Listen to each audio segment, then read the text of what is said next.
Hello everyone. Welcome back to We Better Drink This Before It Goes Bad, the YouTube channel dedicated to reviewing older or secondhand skate gear, things in general that you can find really good deals on, but from a big-footed older blader's perspective. My name's Blair Knight, and in this episode, I'm going to be working through another Rit Dye project. Yay, exciting. Definitely one that I'm going to be taking some inspiration on from a bit of a dated source. I will say that would probably also complement my Shred Palas, as Impala themselves have also kind of taken their stab at reworking a version of this model skate, but I'll save that for when I get to working on that boot itself. But leading up into that, I do want to try this Rit Dye project. I've never actually tried Rit Dyeing Wheels before. Now, typically I really wouldn't worry about doing this. Obviously, you're going to be rolling around on the ground. Any Rit dye that I put into the wheel itself is going to be inclined to wear away. But I figured, hey, why not just give it the old college try? So I have 4 of the Undercover 5592A wheels. They've got a nice flat profile. Everything's all white. So in theory, they should take to the Rit dye fairly decently, I would imagine. But the other thing I want to highlight out of this project, I've been looking at Jay Thursday's stuff, and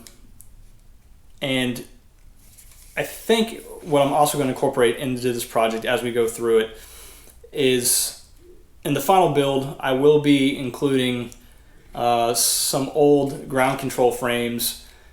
These do have the Alamide frame spacers and the Alamide H-block that Justin has available on his site. So eventually I will capture some skate clips of me riding these things once the boot has been fully completed. But for today's sanity's sake, really scoping in the conversation, I am going to be focusing on Rit dyeing these 4 wheels that I have here. Really, I figured I'd give this a try before I move forward with doing the full boot. But what's interesting, let's see if I can't find it real quick. Here we go. So, no stranger, I've covered this once before, Rit dye. What I didn't know is that Rit dye actually has a pro line of dyes available on their website. This one in particular just so happens to be a neon yellow Rit dye. So that may give some indication as to which throwback boot I'm going to be doing a bit of an homage to. So Rit dye process is going to be a bit simplified. I'm really just going to be boiling some water, putting it in some Tupperware, and then I'm just going to add 2 scoops of my Rit dye powder in there, and I'll submerge the wheels in that solution. I'll let it sit for, lesson learned off of what I saw from the Shred Paula boot. 45 minutes seemed to be pretty magical the first time I tried it on a boot. So I'm thinking maybe I'll start with 30 minutes and go from there. If it needs to go up to 45, then so be it. But yet again, ultimately, this is just going to be really for shits and giggles. I'm not expecting, whether the dye takes, it doesn't take, I'm not going to be really hurt by it one way or the other. What I'm hoping doesn't happen is, for some odd reason, boiling the wheels, it shouldn't affect the hardness of the wheel. This is going to be riding on the inside of my frame after it's configured, so I do want a harder wheel. That will help me a bit with reducing any potential wheel bite that inevitably I'm going to come across because old, tired, knees, all the help I can get, right? So let's get to it. So what we have here, we've got our pot of boiling water. I've got my Tupperware. Easy peasy, right? Boiling water, Tupperware, wheels in, we'll let it sit.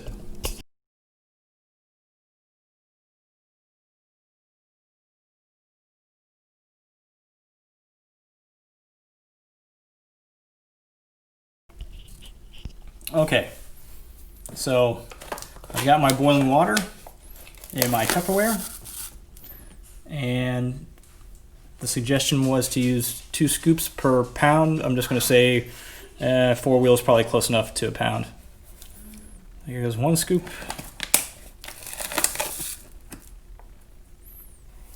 Here goes 2 scoops. And I'll top it off with a little bit because neither of my scoops were actually full to begin with. All right. Now I'm just going to grab one of my handy dandy paintbrushes out on standby, swirl this around until it's in solution a little bit.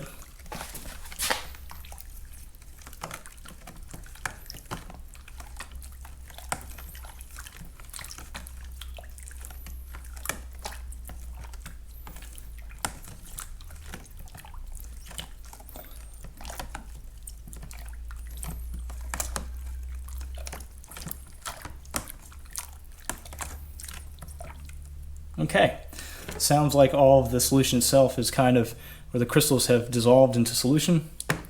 So now let's submerge our wheels.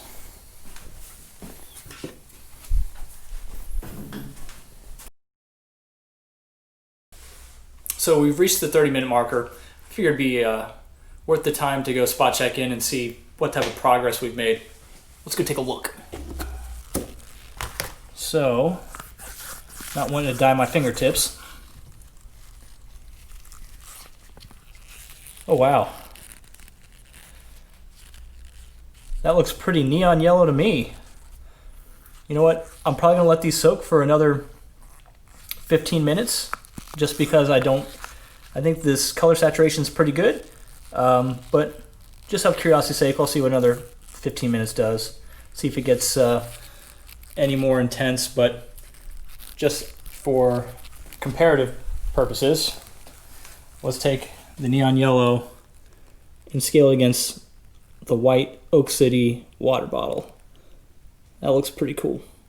Okay, so 45 minutes is up. Let's go ahead and pull the wheels out of the bath and take a gander at the finished product.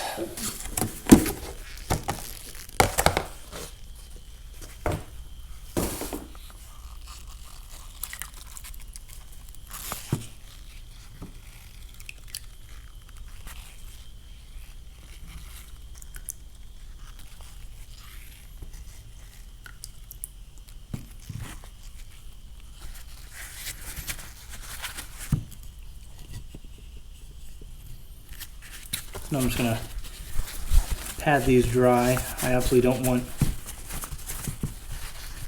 any yellow droplets tracked throughout my house. I think it'd be grounds to get murdered by my wife.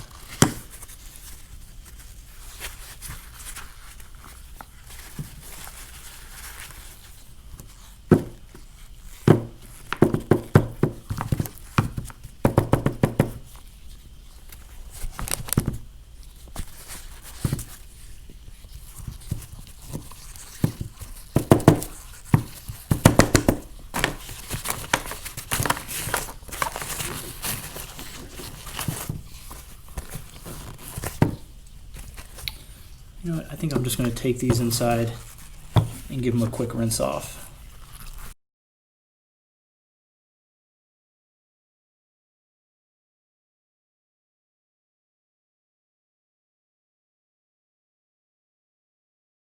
All right, I've finished rinsing the wheels off of the sink and made sure that I didn't drip any Rit dye residue throughout the house, so wife's not going to kill me this time. Let's take a look at the finished product. I'd say that is a pretty neon yellow wheel, which definitely is the direction that I'll be going in on the next custom build. So Last thing I want to do is make sure that in the process of having these wheels soak in boiling water, that I didn't have any negative consequences with the housing of the core themselves with regards to the bearing. So I'm going to go ahead and get these things fully set up, and then I'll get them locked and loaded into my ground control frame, and we'll have one final look at it and see how the overall finished product looks.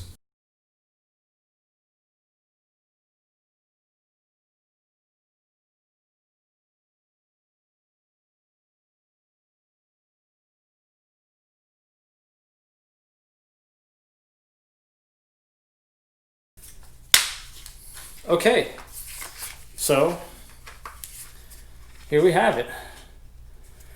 Our pair of black, I believe, Gen 2 ground control frames with our Alamide H-block provided by Justin Thursday, and our custom neon yellow Rit dyed undercover wheels.